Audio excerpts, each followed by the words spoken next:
fighting for, brothers? We're fighting for a righteous world. 2 Peter 3:13. We're fighting for a world of total righteousness. We're fighting for a world where we're going to be exalted, where we're going to be lauded, where we're going to be praised as the people of the Most High, as the Israelites, as the elect of the nation of Israel. Think about that, man. The elect of the nation of Israel, part of the 144,000. Think about that. Huh? That alone should inspire you. There's even a song, man, oh, when the saints come marching in. We're those saints that's going to come marching in. Oh, I want to be in that number. We're in that number. We believe that according to faith. Come on, brothers. Blessed are the poor in spirit, for theirs is the kingdom of heaven. Blessed are they that mourn, for they shall be comforted. Blessed are the meek, for they shall inherit the earth. Blessed are they which do hunger and thirst after righteousness, for they shall be filled. Blessed are the merciful, for they shall obtain mercy.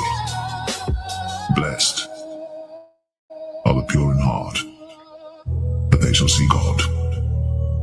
Blessed are the peacemakers, for they shall be called the children of God. Blessed are they which are persecuted for righteousness' sake, for theirs is the kingdom of heaven.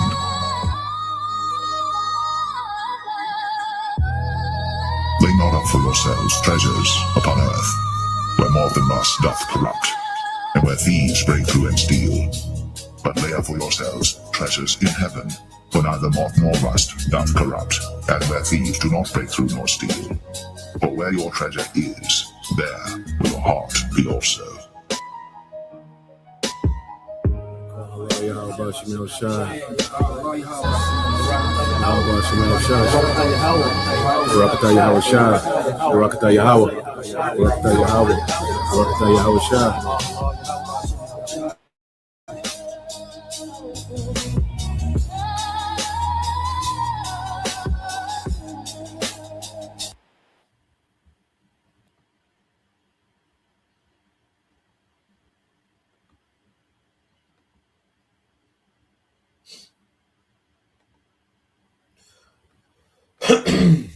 All right, Shalom.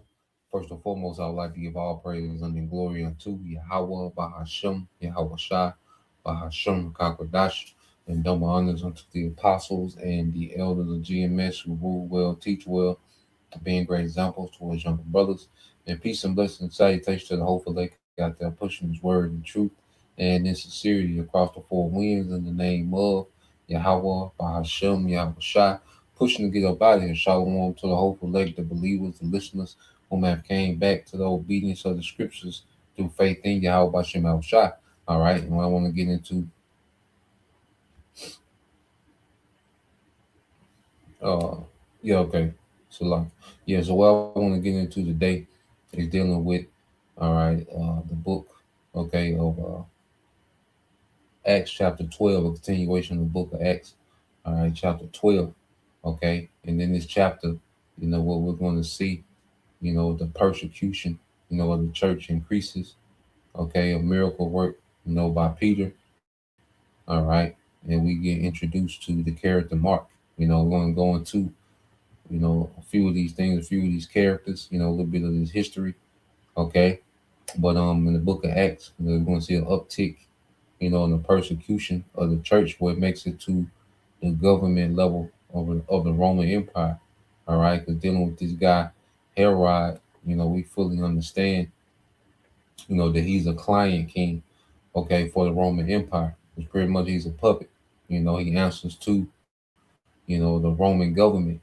Okay, so the fact that we're going to start seeing, these different political figures involved in persecuting the church lets you know, all right, that the persecution of the church has made its way to the government level, and was we coming to a time to where it's gonna go beyond, scoffers and simple niggas, making TikToks, talking about how they don't like the Hebrew Israelites or the nigger woman, why I left, Hebrew, Hebrew Israelism or whatever. It's gonna go beyond that. To the point. All right. These governments, okay, are going to start, passing decrees and making moves on the church. Okay, and it's gonna come a time where a standard gonna be lifted against these devils. As we're gonna see, the Lord intervenes. All right, dealing with the Apostle Peter. Now, when you go here, this is the book of Acts chapter 12, verse 1. It says Peter's arrest and deliverance. It says Acts 12 and 1. It says, now about that time, Herod the king stretched forth his hands to vex certain of the church. Now, this is not the Herod that you read about in Matthew the second chapter. Okay, this is his grandson. Okay, of Herod the Great. The Herod that's infamous for having the Hebrew boys killed 2 and younger. Okay, that was his grandfather. Okay, this Herod, that was his grandfather. Okay, so this is the uh, the grandson of Herod the Great, and also he's the nephew of the Herod that had John the Baptist, all right, beheaded. Okay, because there was quite a few Herods, the Herodian dynasty. You see, and they was installed by, all right, the Roman Empire. It was Mark Antony, okay, that backed, all right, Herod the Great to be king in Judea. Okay, during the fall of the Hasmonean dynasty, there was a power vacuum, and Herod appealed to Mark Antony, and Mark Antony installed him, okay, as a client king of Rome over Judea. All right, and that's why Yahweh Shai, called that nigga a fox, going back to Herod the Great, goddamn imposter, man. That was Herod, the one that beheaded John, which that was his son. It was Herod's great son, Yahweh Shai, called a fox, because he knew that dynasty was imposters, man. Okay, it says, now about that time, Herod the king stretched forth his hand to vex certain of the church, and he killed James, the brother of John, okay, with the sword. You see, so now you're seeing apostles, just being put to death, okay, by Roman government. You see, and it says, and because he saw it pleased the Jews, he proceeded further to take Peter also. So this lets you know that there was, this hatred against the church. It said it pleased the Jews. All right. And this also let us know it's going to be niggas on the front line assisting Esau when their persecution makes it to the government. Niggas are going to be cheerleading. Niggas and nigga woman, they're going to be cheerleading, when Esau decides to make his move. Okay, we have to understand this, man. This is why, damn the 2/3, man. Damn Jake, man. Okay, may the Lord continue to send nothing but brutal judgment on these people, man. Okay, because they hate Yahweh Shai, they hate the church, and they finna show it. Okay, on a whole nother level. Okay, we'll see what they don't understand. The Lord is gonna intervene. Okay, and I can see it. Just me speaking as a man. It's starting off, and a few believers are, beheaded for the testimony, which is written. Okay, but that still doesn't separate them from the victory. You can't say that enough. Okay, it says, and because he saw it pleased the Jews, he proceeded further to take Peter also. Okay, the niggas was cheerleading. So I could see, in the beginning, these niggas just celebrating, all on the internet. You got them, they getting them niggas. Okay, and then there's gonna come a time where a standard gonna be lifted on their ass, man. Okay, on all of them, man. All right, these Edomites, 2/3 gonna be a standard lifted on their ass, man. Okay, then we'll see. Okay, it said, then were the days of unleavened bread, and when he had apprehended him, he put him in prison and delivered him to the 4 quaternions of soldiers to keep him, intended after Easter, which is say Easter, but it wasn't speaking of Passover, because this was an insert. Okay, we're gonna show you speaking of Passover to bring him forth to the people, because what, it was during the time of unleavened bread, which the Passover and the unleavened bread run together. All right, in reverence of the Passover, okay, and the feast of unleavened bread, it runs together. Okay, so you get this word Easter. Okay, there wasn't hiding Easter eggs, chocolate bunnies. Okay, so you go into their Greek word, it's Pascha. Strong's G 3957. Pascha. Pascha. All right, and it lets you know even in the Greek. Okay, it said the Paschal sacrifice, which was accustomed to be offered for the people's deliverance. All right, of old from Egypt. Okay, it has nothing to do, okay, with this pagan tradition that Christians celebrate today. Okay, that was dealing with the deliverance. Okay, and the Passover we keep now deals with the Paschal lamb, which was Yahweh Shai. He was the Passover lamb. Okay, the lamb the Israelites were accustomed to slay and eat 14 days a month on this sun, which Yahweh Shai fulfilled that for Israel. Okay, and you go here, get the Hebrew origin. All right, which is Pesach. Okay, you get the Hebrew origin, which is Pesach, and it says um, Passover, sacrifice of Passover, festival of Passover. Okay, and it says, i.e., of exemption. You know, we was exempt from judgment, and through Yahweh, the blood of Yahweh Shai, we're going to be exempt. You know, for this Passover. All right, when Yahweh Shai passes over the earth in those chariots, man. You know, handing out judgment. Okay, may we be covered. You know, may that blood be on the doorposts of our minds. Okay, and we're passed over and delivered. You see? So let's go back. That has nothing to do, okay, with the Easter, this pagan, all right, custom, okay, of modern Christianity, man. Okay. Matter of fact, let's pull this up real quick.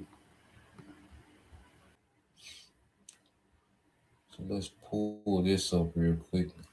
Just to pull this in the chat. All right. So when you go to it, because you go to the other translations, okay, as you went into it, said what the original text says, the Greek word in Acts 12 and 4, Pascha, we just went into, always means Passover. In the Septuagint Greek, Old Testament, the New Testament, all right, Israelite and early Christian usage. Early other occurrence of Pascha, I said every other occurrence of Pascha in the New Testament is translated Passover, including everywhere else in Acts. Okay, so this Easter was added, you know, during the time of King James. Okay, which was a clerical error. All right, should have been Passover. You see, in the Tyndale Bible, the Coverdale, and the Geneva Bible, all of them say Passover, and even in the other translations, okay, they say Passover. All right, but the Christians see Easter and think, you know, that they're justified in that pagan holiday, which Easter goes back to Ashtoreth. All right, which ultimately is a goddess, okay, of fertility. Okay, going back to the heathen, man. Okay, even let's go here. Um, let's go here real quick, because even when you go here,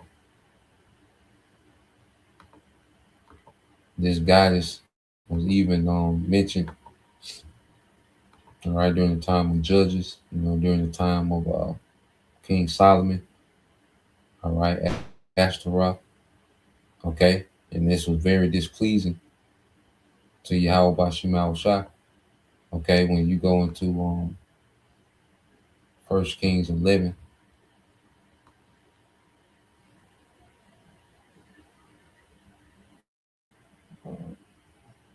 Yep. So this is 1 Kings 11. And 1 it says, but King Solomon loved many strange women together with the daughter of Pharaoh, women of the Moabites, Ammonites, Edomites, Zidonians, and Hittites, of the nations concerning which the Lord sent to the children of Israel. You should not go unto them, neither shall they come unto you, for surely they will turn away your hearts after their gods. And that's where the sin came in, is when the heart of King Solomon turned after their gods. It wasn't dealing with the women, you know. In general, it was when they turned his mind towards their gods. Okay, and that's what the Lord didn't want. That's when it became sin, and then the heathen. All right, let's go here. You wasn't supposed to marry, a heathen woman as you would marry the Israelite woman. The heathen woman was supposed to be, all right, a lesser wife, concubine, which is a lesser wife. Okay, you didn't join houses. Okay, with the heathen women. Okay, she would just become, all right, a lesser wife, and you had no dealings.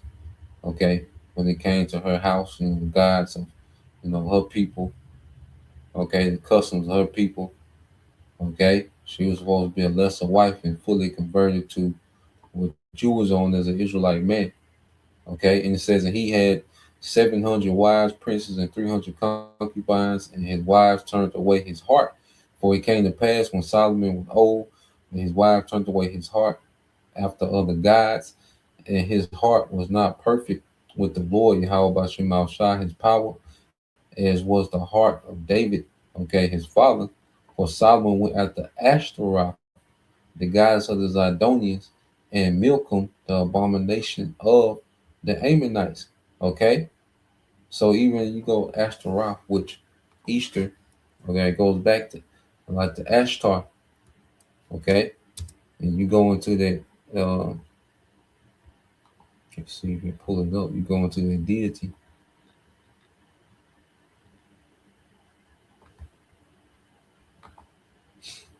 I believe it's a Canaanite. All right, it says Ashtaroth and Star says the principal female deity of the Phoenicians worshipped in war and fertility.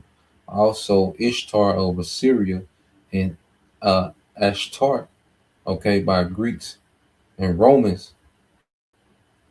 Okay, so this deity was relevant, throughout different empires.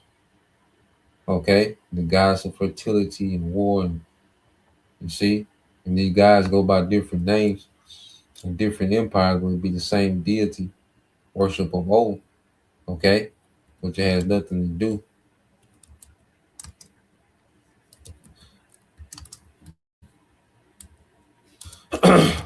with the Passover, with the Pesach.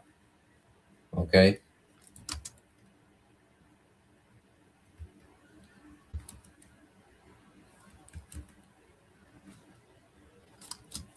let's see. Give us some real quick.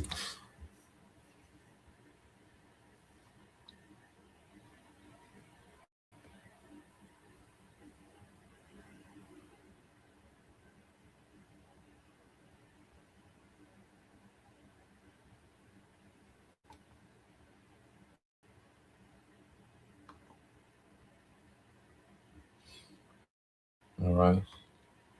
So when you go here, let's see. Give us some.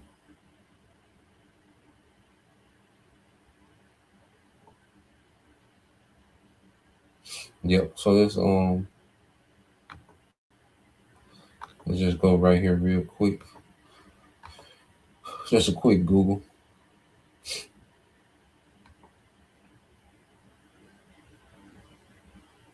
because Christianity has infused a lot of paganism.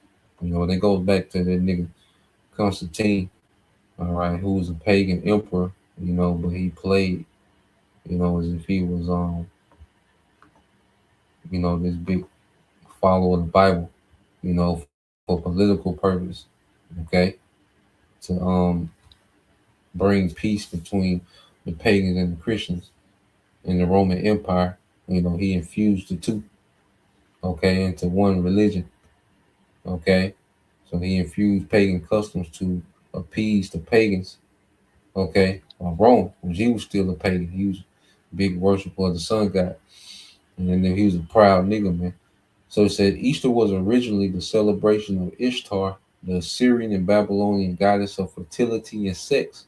Her symbols, like the egg and the bunny, were and still are fertility and sex symbols. Or did you actually think eggs and bunny had anything to do with the resurrection? After Constantine decided to Christianize the empire, Easter was changed to represent the Messiah, but as its roots, Easter, which is how you pronounce Ishtar, is all about celebrating fertility and sex.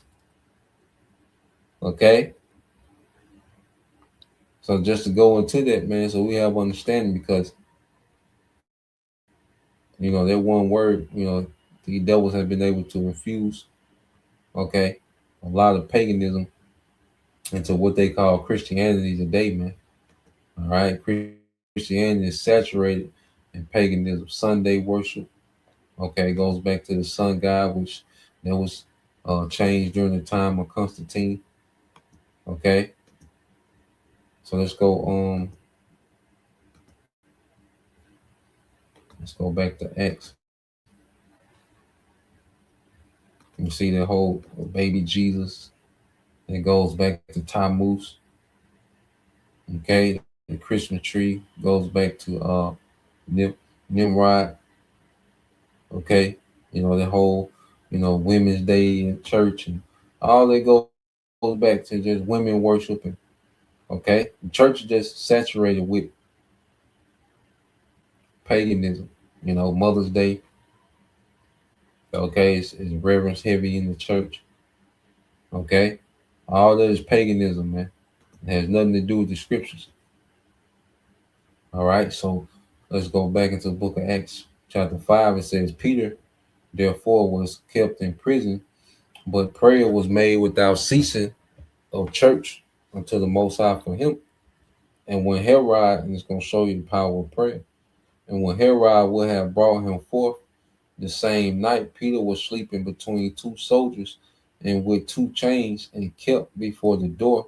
It says, and the keepers before the door kept the prison, because he had been escaping before. You know, the Lord had, you know, would spring him, as they say. You know, the Lord, you know, would spring him out of prison. Okay, would do a miracle and loose him from prison. So now it's like they're gonna put, so they had soldiers, you know, sleeping at his feet and at his head. Okay, like that was gonna stop something, man. You see how stupid people are. Okay, now understand it's the power of the Lord is doing this. But you think just because you got these soldiers in close, all right, vicinity, that's gonna stop the power of the Lord. Okay, it says, and behold, the angel of the Lord came upon him, and a light shined in the prison, and he smote Peter on the side and raised him up, saying, arise up quickly. And his chains fell off from his hands. And the angel said unto him, gird thyself and bind thy sandals. And so he did. And he said unto him, cast thy garment about thee and follow me. And he went out and followed him, and wished not that it was true, right, which was done by the angel, but though it says, but thought he saw a vision. So Peter, he's thinking that this not even real. You know, he's thinking that he's just seeing a vision. It says, when they were past the first and second ward, they came unto the iron gate that leadeth into the city, which opened to them of his own accord, and they went out and passed on through one street, and forthwith the angel departed from him. And when Peter was come to himself, he said, Now I know of surety that the Lord hath sent his angel and have delivered me out of the hand of Herod and from all the expectation of the people of the Jews, man. So the Lord worked a miracle, man.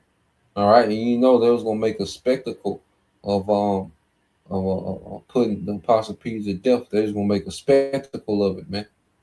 Niggas was waiting. You know, Herod looked at it as a political move. Okay, like he was gonna gain more favor with the people. Okay, and niggas just waiting, man. All right, and then I'm telling you, that's how niggas finna be. Niggas finna be on the front line. They gonna be in the front row cheerleading Esau, man. And it's gonna make their day to see the church persecuted, man. To see brothers get hemmed up, it's gonna make these niggas day, man. Okay, the niggas, the nigga woman, she gonna be clapping hard as hell, man. Okay. Verse 12 says, And when he had considered the thing, he came to the house of Mary, the mother of John, whose surname was Mark, where many were gathered together praying. And as Peter knocked on the door at the gate, a damsel came to hearken, named Rhoda. And when she knew Peter's voice, she opened not the gate for gladness, but ran in and told how Peter stood before the gate. And they said unto her, Thou art mad. But she constantly affirmed that it was even so. Then said they, It is his angel. But Peter continued knocking, and when they had opened the door and saw him, they were astonished, because they thought for sure it was his spirit, because they thought for sure Herod, because they had just killed James, so they had apprehended Peter, so they thought for sure, Peter was out of there. Okay, it says, But he beckoned unto them with the hand to hold their peace, declared unto them that how the Lord had brought him out of prison. And he said, Go show these things unto James and to the brethren. And he departed and went into another place. Now, as soon as it was day, there was no small stir among the soldiers what was become of Peter. And Herod had sought for him and found him not. He examined the keepers and commanded that they should be put to death. And he went down from Judea to Caesarea and there abode. So what I want to get into real quick.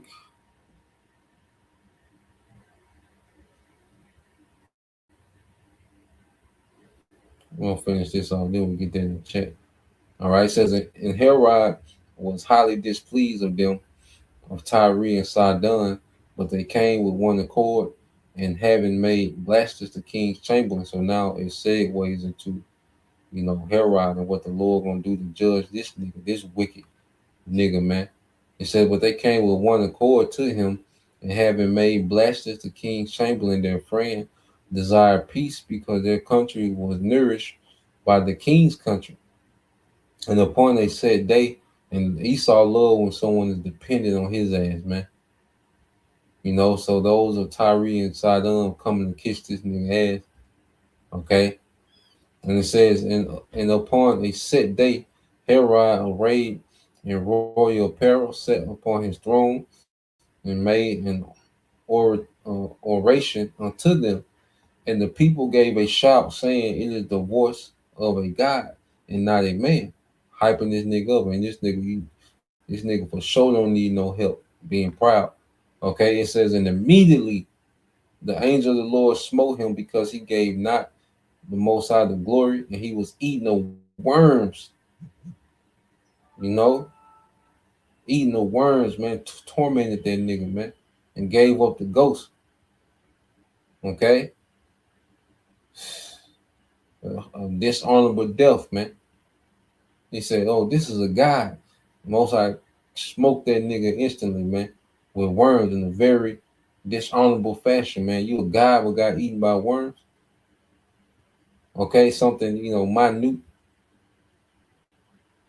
Okay, routed that nigga out, man. Okay, he said, But the word of the Most High grew and multiplied, and Barnabas, and the word still growing. Okay, no matter what they did to try to oppress it, no matter, that they began to put certain apostles to death, the word still grew and multiplied, man. Okay, the will of the Lord gonna go forth, man. Okay, no matter what you devils do, no matter what you simple niggas do on the internet, all right, no matter what schemes and plots you devils got, man, the word of Yahweh Bashim Al Shah gonna go forth, man. Okay, let's get there real quick. It says, finish this, and Barnabas and Saul returned from Jerusalem when they had fulfilled their ministry and took with them John, whose surname was Mark. All right, we're gonna get into that. All right, let's get this real quick. We'll always get this, man. Okay, so at the end of the day, after all that, the word of the Lord just continued to grow. Okay, 2 Corinthians 13:8 said, "For we can do nothing against the truth, but for the truth, man." You know, so nothing is working against the truth. You know, everything is working for truth's sake. Okay, however it play out. All right. So no matter how these devils, you know, and these simple niggas, you know, plot and scheme on what they want to do, man, it's just gonna work in the favor of the hopeful elect. Everything works in our favor. Everything works against them. Okay, because you see that wicked nigga thought he was gonna get some clout, you know, some political clout, and then nigga died by worms, man. And that nigga didn't reign that long either. Okay, so it says, let's go into a few characters. It said which Herod is mentioned in Acts 12. It said it said the Herod in Acts 12 is Herod Agrippa the first. Why this matter? He ruled AD, all right, 41 through 44, 144. You see, everything worked for our favor, man. Call alarm like how watch him outside. So the nigga ruled 3 years, right? And got his ass out of there, man, by worms. Okay, it says he was the grandson of Herod the Great, the Herod of Yahushua's birth in Matthew, the 2nd chapter. He was the nephew of Herod Antipas, all right, who beheaded John the Baptist. And this is who Yahushua called a fox, this nigga. Because you had a coon nigga tell Yahushua, get away from here. Herod gonna kill you. You know, Yahushua told him, look, you tell that fox that I work today, tomorrow, and the third day I shall be glorified, man. Okay? That's what you go tell that nigga. You see? Coon that nigga come. Herod gonna kill you, man. That nigga back somewhere today. Okay? You know that nigga, probably plant manager, you know, this nigga plant manager with that vest, with that button-up shirt, with the high-vis vest on it, you know, serious as hell about, you know, about Esau shit. And it says what Acts 12 says he did. It said executed James, the son of Zebedee, imprisoned Peter, accepted divine honors, and was struck down by the Most High. All right. So the nigga had a little short reign of terror. Okay. He said this death, eaten by worms, matches the Israelite historian Josephus' records about Herod Agrippa the first, confirming the identification. Okay. So you go to Mark, this Mark character that's mentioned in the book of Acts. It says he appears at the end of the chapter. It says, and Barnabas and Saul returned from Jerusalem, and he took with them John, whose surname was Mark. Okay, it said early in the chapter, Peter goes to the house of Mary, the mother of John, all right, whose other name was Mark. So Mark is clearly present and connected to the Jerusalem church. All right, and I asked, is the same Mark who wrote the Gospel of Mark? It said, yes, the early church unanimously identified him as the same person. This Mark is commonly called John Mark or Mark the Evangelist. He later traveled with Paul and Barnabas, temporarily left Paul's mission, later reconciled with Paul, all right, in Colossians, all right, in the book of Timothy. It says, well, was Mark Peter's scribe or interpreter? Yes, according to the early Christian, all right, testimony, the strongest evidence comes from Pompeius, quoted Eusebius. It says Mark became Peter's interpreter and wrote accurately all that he remembered of things said and done by the Lord. And you got niggas say that the book of Mark ain't valid because he wasn't there, even though he was a scribe for the apostle Peter. Okay, He was writing down, okay, the gospel according to the viewpoint of the Apostle Peter. Okay, you got niggas Genesis to tell you that the book of Mark is invalid. Okay, it says supporting biblical evidence.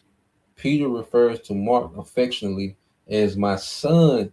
Okay, Acts 12 shows Peter going directly to Mark's family home, suggesting a close relationship.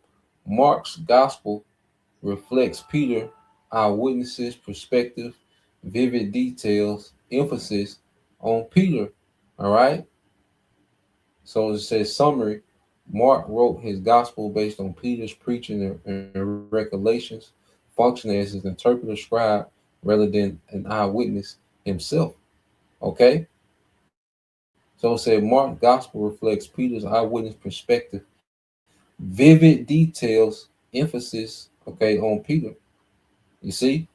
But you have a nigga say, Mark wasn't there, you know? So simple ass up, man. Okay? So that's the point. Just want to get into that, the book of Acts chapter 12.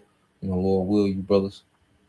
All right, and you sisters were edified once again to give all praise and glory unto Yahweh, by Hashem Yahushua, by Hashem Kakadash, and double honors unto the apostles and the elder GMS, who rule well, teach well, being great examples to his younger brothers, and peace and blessings, salutations to the hopeful and shalom.